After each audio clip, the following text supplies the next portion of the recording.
Nothing prepares you for watching the woman you love fight for breath because you weren't paying attention. It took a crash, a surgery, and a premature baby to teach me what love really requires. I almost lost my family while I was busy fixing everyone else's. You ever sit down one day and realize you were fixing the whole world except your own home? That's what happened to me. I'm a psychologist, the guy everyone comes to when their relationships fall apart, the guy who teaches families how to communicate, how to heal. And yet somehow, I never noticed my own wife was breaking. I never noticed that my little roomie, just 2 years old, went to sleep with tear lines on her cheeks because she missed her father who was always too busy helping others. I thought I was doing everything right. Building a career, helping people reconnect, providing the best life for my family. But I was blind. Completely blind. I remember that morning so clearly. Maria left the house early, too early. She gave me this tired half-smile, kissed Rumi on the forehead, and whispered something that I barely even listened to. I think she said we needed to talk. But I brushed it off. I had a full schedule of clients and a lecture to prepare. I didn't know that would be our last normal moment. I spent the day convincing strangers not to give up on their marriages, telling fathers to be present for their children. Meanwhile, I hadn't had breakfast with my wife in weeks. I hadn't taken my daughter to the park in months. I kept promising I'll make time, and then never did. And the saddest part, I actually believed I was doing it for them. That evening I decided, finally, to be a good husband. Maria had been feeling lonely in her pregnancy, and I wanted to surprise her. I bought her this delicate necklace with her birthstone, something small but meaningful. I imagined her smile, imagined us sitting together, telling her I'd start cutting down my hours. For the first time in forever, I felt hopeful. But on the drive home, my phone rang.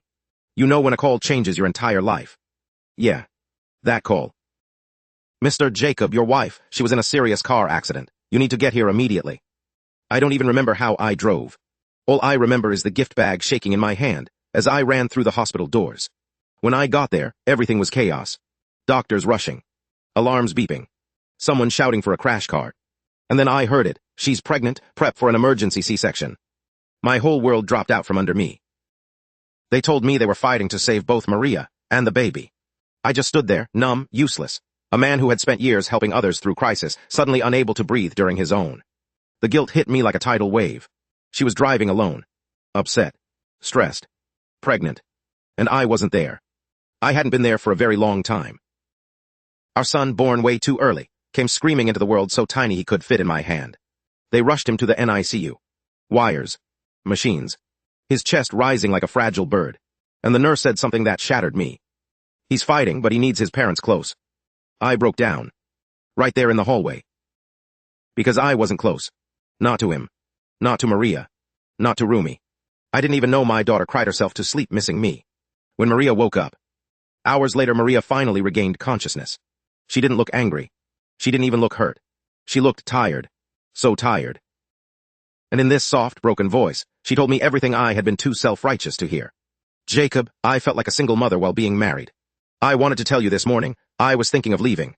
Not to punish you, but because I didn't want our children to grow up thinking this is what love looks like. I swear my heart stopped.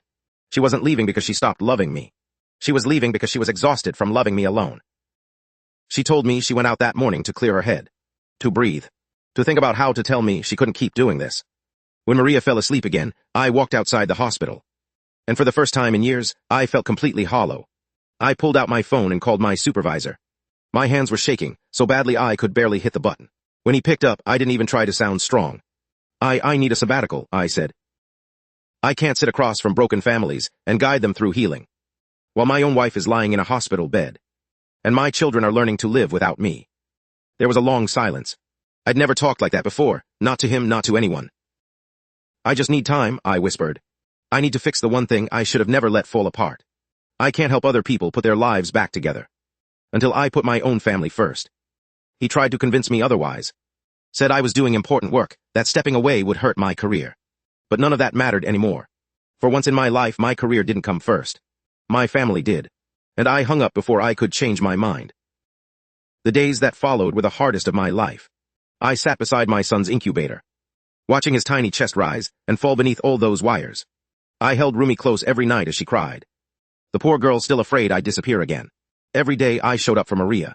Not as the therapist who always had the right words, but as the husband who finally understood what she'd been carrying alone. Slowly, painfully, we talked. We unpacked years of emotional distance. broken promises, and all the moments I thought were small, but were actually cutting her deeper each time. I used to think love was something you proved with big gestures, gifts, surprises, anniversaries. But sitting in that hospital room day after day, I learned something different. Love is showing up. Love is choosing your people over your pride. Love is being present even when you're tired, overwhelmed, or scared. It's the quiet moments that matter. The way Maria's eyes softened when I held her hand.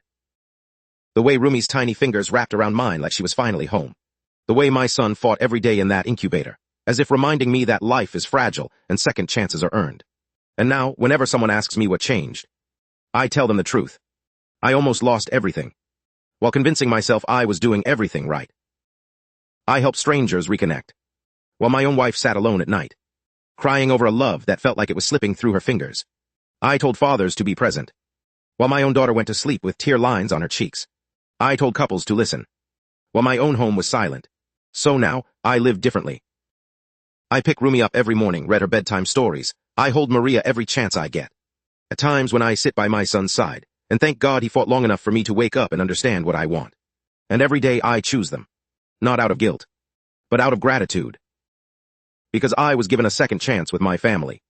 Something many people never get. And as for my career, I started my own consultancy, where I help every human realize their priorities, so they don't miss out on things that matter.